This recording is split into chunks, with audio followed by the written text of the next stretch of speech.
Assalamu alaikum warahmatullahi wabarakatuh. My name's Zafar Bhatti. I am the Qaid of Leamington Spa, and I'm here for MKA Midlands to interview Maulana Tahir Selby sahib, who will be leaving the region in the next couple of days, I think. Very soon now, yes. Very soon. So very privileged to have the opportunity to interview Maulana Tahir Selby sahib. Maulvi Sahib, let's start from the very beginning. Where and when were you born? I was born in Wembley, which is in North London, in 1959, and grew up all my life in Wembley until, of course, I became a Muslim. Tell me about your family. How many brothers and sisters did you have? Well, I had two brothers, no sisters. My eldest brother, he is unfortunately mentally handicapped, so he was living in a mental home because he's got the age of a young 2-year-old or whatever. My other brother nowadays, he's moved to Buckinghamshire. My parents, when I went to Pakistan, moved to Sleaford, but they've both passed away now. Well, my mother remarried, but that person's also passed away. So now I've no parents. I've only got, like I said, the two brothers. One, well, is, like I say, nearby. One's back in Wembley. You were the youngest child? I was the youngest, yeah. How did your brother's disability affect you? Did it have any impact on your relationship with God, or any impact on your faith, or how you view things? I don't think it had much effect. As I said, he was always in a mental home in the early days. These days he's living in a house with only a few people, but in those days, so we only occasionally went there, and actually I think I was about the one that handled it the most. My mother, unfortunately, this is why he had to move out, she couldn't handle it, and she would obviously get very distressed and upset, so normally when we visited, I used to play the main role, but like I say, I don't think it affected me spiritually. It was just, obviously, his brother, and, you have brothers and you try and help out however you can.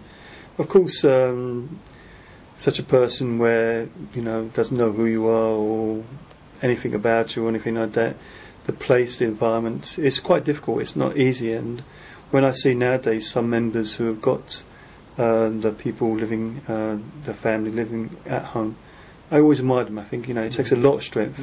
Unfortunately, my mother she didn't have that strength, and that's why we had to move out. But anybody who do raise them up in their house, then it does, because they need so much attention. So, unfortunately, that wasn't the case in ours. Like I say, my brother moved to a home, and so we'd only occasionally see him. So it didn't really affect me too much. And what were you like as a child yourself? Your personality, your character? Not really. Well, I wasn't religious. I mean, I used to go to the church for the Sunday school. I used to church club. I was in the church choir. Couldn't sing, but I was in the church choir. I was in the Cub Scouts, which was on the church ground, and spent a lot of time actually at the church, but not really for religious purposes. As I was growing up, my brother, he was meant to be the educated one, so he ruined it for Father Christmas, and he ruined it for God, and all those sorts of things. So generally I didn't dismiss God, but I didn't really worry about God. I felt that I'll worry about God when I die. Now is the time for living. So if you spoke to someone now about when I was young, then they would never believe that I was religious, let alone be a religious leader. Because my lifestyle, my attitude, everything was certainly not religious. Were your parents religious, or any of your brothers? No, my stepfather was a Catholic. He was somewhat religious. My mother wasn't, and my father wasn't. No. Like I say, religion didn't play a part in our family. So what was the spark? What was it that brought you to religion? Well, obviously looking back now, it's Allah. At the time, I wasn't looking for religion. In fact, I remember that a friend came up to me when I was about 16, 17, and he was a born again Christian, and he started preaching, and I ran a mile. I just didn't want, I was not interested in religion. Actually, what it was, in the group that I was with, there was one Muslim there, and it was really just idle talk. There was no interest in religion. It was just, what do you say? So I started talking about why do you have arranged marriages? Why doesn't Asians mix with English people? I wasn't really interested in the answers. I was just making idle talk. But that person, instead of answering me, gave me the book Philosophy and Teachings of Islam. Okay. Now, the last thing I wanted was a book on religion, especially Islam. And I didn't used to read books. I wasn't interested in religion. So what to do? So I didn't want to upset the person. So I felt, okay, if I return this book, I'll read the first page, I'll read the last page and give it back and say, yes, very good book, I've read it all, and so on and so forth, and then move on, and, you know. So what happened was that I started reading the first few pages of this book, and I don't know if you've read the book. It's about the 3 stages, and the lowest stage is an animal. He just eats, he just drinks, he just does things by instinct. There's no real motive behind it. Unfortunately, I felt that I was at that stage, and of course that hurt. You don't want to read that you're an animal. So that made me want to read more. The problem was that it was a very deep book, and you know, it's a book that you have to read over and over to grasp what its meaning. So whilst I wanted to read more, I found that my eyes was getting very tired very quickly, and after a few pages I had to put it down.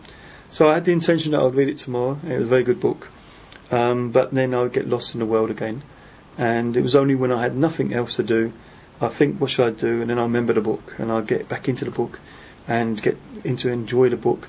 But the same problem. After a few pages, my eyes would start getting heavy, and I put it down. And so this process happened over months. Literally, it took me a lot of time, maybe 3-4 months, to read that book. But once I'd read the book, now suddenly an interest had grew from somewhere, and I felt that my behaviour, my attitude, my immorality and things like that, I wanted to make a change. I wanted to know more about religion. It sort of awoken religion for me, what the purpose of religion was. And so I went back to that person and gave the book back and said, "Can you got anything else?" So the person would give me anything Muslim held, Excellent Exemplar, and other books like that. And I would read these and keep coming back and asking for more books. Until slowly I decided that I wanted to try fasting. It seemed a good idea, and I wanted to see if I could do it. I found it very, very easy. I enjoyed fasting. What was it about fasting in particular that you wanted to try? Why fasting in particular? I remember finding it very easy. Maybe it was just a new experience. I was into new experiences. Maybe it was a challenge. Can I do it?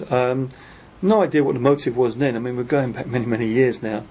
But what I do remember is that the first week I found very easy, confident that I'm going to complete the month. But I had a lot of pressure by my mother, especially my mother, saying, "Oh, you're losing weight, you're disappearing," and all this. And she was begging me to stop. So I decided to stop for 1 week. Then I said, "No, I'm going to do this." So I did it for another week. And then again, the same pressure came from my mother. So I stopped for the 4th week. So I did 2 weeks basically of that first year. Then I remember I asked about prayers, and I was amazed to be given the Muslim prayer book.